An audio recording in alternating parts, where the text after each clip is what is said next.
In the beginning, when God created the heavens and the earth was a formless void, and darkness covered the face of the deep, while a wind from God swept over the face of the waters. Then God said, "Let there be light," and there was light. And God saw that the light was good, and God separated the light from the darkness. God called the light day, and the darkness he called night. And there was evening, and there was morning, the first day. And God said, "Let there be a dome in the midst of the waters, and let it separate the waters from the waters." So God made the dome and separated the waters that were under the dome from the waters that were above the dome.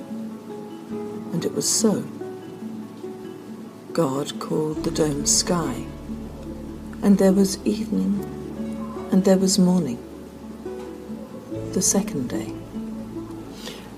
And God said, "Let the waters under the sky be gathered together into one place, and let the dry land appear." And it was so. God called the dry land earth, and the waters that were gathered together he called sea. And God saw that it was good. Then God said, "Let the earth put forth vegetation, plants yielding seed, and fruit trees of every kind on earth that bear fruit with the seed in it." And it was so. The earth brought forth vegetation, plants yielding seed of every kind, and trees of every kind bearing fruit with the seed in it. And God saw that it was good. And there was evening, and there was morning, the third day. And God said, "Let there be lights in the dome of the sky, to separate the day from the night, and let them be for signs and for seasons, and for days and years. And let them be lights in the dome of the sky to give light upon the earth." And it was so. God made the two great lights, the greater light to rule the day, and the lesser light to rule the night, and the stars.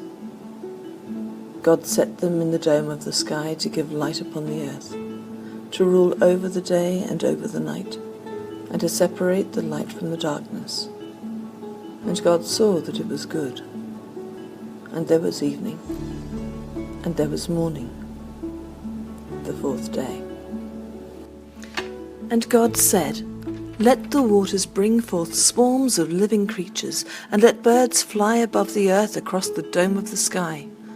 So God created the great sea monsters, and every living creature that moves of every kind with which the waters swarm, and every winged bird of every kind. And God saw that it was good.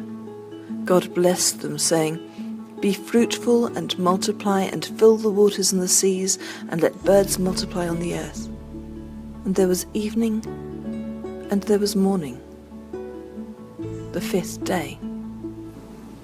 And God said, "Let the earth bring forth living creatures of every kind, cattle, and creeping things, and wild animals of the earth of every kind."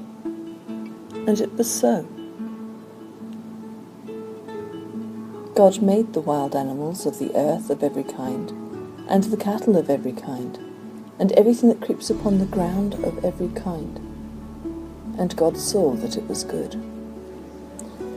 Then God said, "Let us make humankind in our image, according to our likeness, and let them have dominion over the fish of the sea, and over the birds of the air, and over the cattle, and over all the wild animals of the earth, and over every creeping thing that creeps upon the earth." So God created humankind in his image. In the image of God he created them. Male and female he created them. God blessed them, and God said to them, "Be fruitful and multiply, and fill the earth and subdue it, and have dominion over the fish of the sea, and over the birds of the air, and over every living thing that moves upon the earth." God said, "See, I have given you every plant yielding seed that is upon the face of the earth, and every tree with seed in its fruit. You shall have them for food. and to every beast of the earth, and to every bird of the air, and to everything that creeps on the earth, everything that has the breath of life, I have given every green plant for food. And it was so. God saw everything that he had made, and indeed it was very good. And there was evening, and there was morning, the sixth day.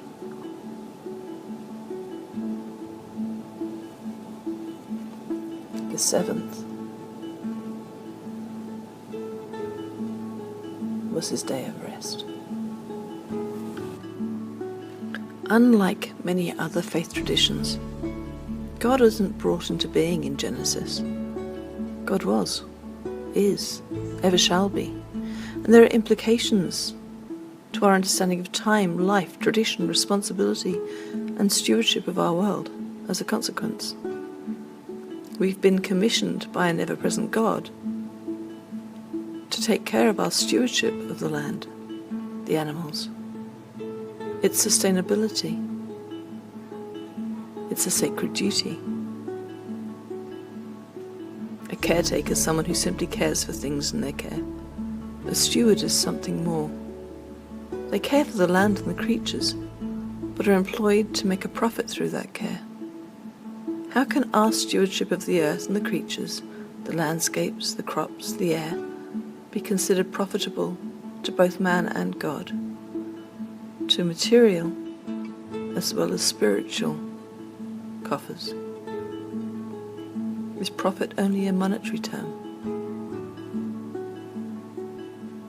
This earth isn't ours. It belongs to its creator.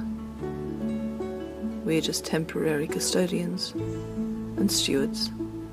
And it's our sacred duty to look after it and to teach younger people how to. What can you do to do your small part in this massive, compelling mission and ministry?